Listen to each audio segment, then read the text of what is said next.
Have you ever wondered what an action movie would look like if it were written, say, 3,000 years ago? Seriously, forget dusty history for a moment. We're about to dive into Genesis 14, and we're going to treat it like the masterfully crafted story it is. It's packed with literary tricks designed to build tension, create these larger-than-life villains, and most importantly, set the stage for a hero you'd never expect. So let's break it down. Right, so how do you pull that off? How does an ancient writer create a blockbuster? Well, the secret is in the details. The choice of words, the rhythm, the structure. The author of Genesis 14 wasn't just, jotting down events. They were directing a scene, and we're about to look at it shot by shot.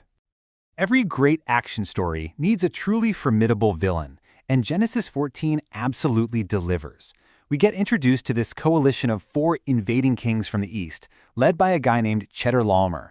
And the text doesn't just tell us they were strong, it shows us through this relentless, crushing military campaign.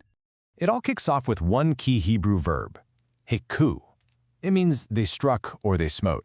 But it's so much more than just a word. It's basically a formula for an absolute decisive defeat. Think of it as a literary knockout punch. When the author uses heku, you know the fight is already over. And it wasn't even close. And the author just hammers this word, hiku, like a drum beat. As these invaders march south, the text just keeps repeating it again and again. It's pretty much the ancient equivalent of an ESPN highlight reel from a total blowout game. They struck the Rephaim, then they struck the Zuzimim, then they struck the Emim. It's just this rapid-fire sequence of complete domination. Now, to really drive home this feeling of relentless motion, the author pairs that knockout punch with another keyword, ad, which means as far as. This word is like a pacer, constantly pushing the story's geography forward. They conquered this group as far as this place, then the next group as far as the next place. It's a signal that there is nothing slowing them down. And when you put those two words together in the original Hebrew, you get this incredibly powerful rhythm. Hiku ad, hiku ad. It's not just prose anymore. It's poetry. It's a battle march that's been carved into words, a steady, terrifying drumbeat of an unstoppable force just rolling across the land. And look at who they're defeating. This is not just some random list of villages. The Rephaim, they were legendary giants, the big bads of the ancient world. The Amalekites, they would later become one of Israel's fiercest enemies. So by showing the invaders just stomping all over these formidable, almost mythical tribes, the author is building their resume. This isn't just an army, it's a force of nature. Then, the narrative throws in a little bit of irony. It uses the word shub, which means to turn back or to return. Later in the Bible, this word gets this heavy theological meaning, like to repent, to return to God. But here, the author uses it in a very different, very clever way. So the text says the invaders turn back, but they're not going home. Nope, they just pivot to go snash another group of people. It's a brilliant little twist, right? Their return has nothing to do with righteousness. It's just a course correction to do more conquering.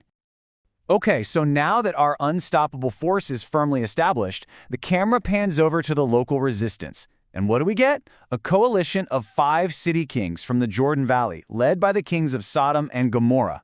The author sets them up almost immediately as this formal but ultimately fragile alliance.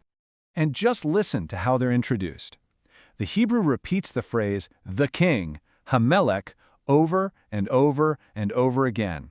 The king of Sodom, and the king of Gomorrah, and the king of Admah. It creates this rhythmic, almost somber roll call.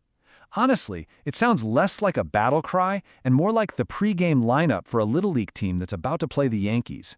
You just know this is not going to end well. The text then says they drew up in battle array. The verb here is arak, which means to arrange or line up in formation.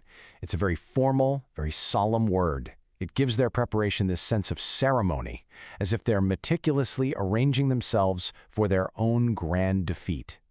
They're doing everything by the book, but they're in the completely wrong story. And this contrast is exactly what the author has been building. On one side, you've got the 4 invaders, an unstoppable force. And on the other, the 5 local kings, a fragile alliance. The stage is perfectly set for a seriously lopsided conflict. The author even gives us what feels like a movie poster tagline, stating it so plainly. 4 kings against 5. The numbers sound almost even, right? But the narrative has spent all this time showing us that numbers mean absolutely nothing here. This is not a fair fight, it's a dramatic showdown.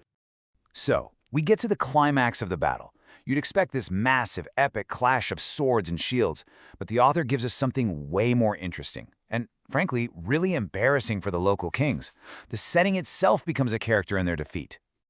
See, the battlefield is the Valley of Siddim, which the text tells us was full of be'erot chamar, literally wells of bitumen, or pits of sticky tar. Just try to imagine this landscape dotted with bubbling asphalt potholes. It is not exactly the glorious field of honor you'd picture for a great battle. And here comes the anticlimax. The battle starts, the 5 kings are immediately routed, and what happens to their leaders, the kings of Sodom and Gomorrah? They turn tail and run and fall right into the tar pits. Their grand formal military arrangement ends with them sinking into goo. It is. It's like a moment of slapstick comedy in the middle of a tragedy. And this humiliating defeat makes a really powerful point. The established powers in the land are totally, utterly ineffective. They can't even manage to retreat properly. But why? Why spend so much time on this? All this build-up about unstoppable invaders and incompetent kings? Because, and this is the key, none of them are the actual point of the story.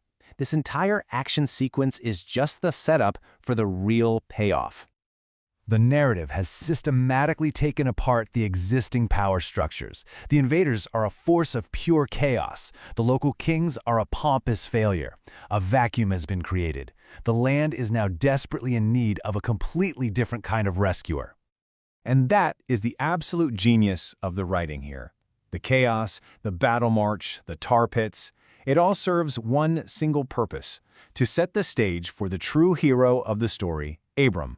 He hasn't even shown up yet, but the author has cleared the entire deck just to show us exactly why he is so necessary. And that leaves us with the final crucial question the story wants us to ask. If a coalition of unstoppable conquerors can't bring order, and a coalition of established kings can't even defend their own land, what possible chance does a nomadic tent dweller have? What makes him the true hero? That is the tension that Genesis 14 has so masterfully created.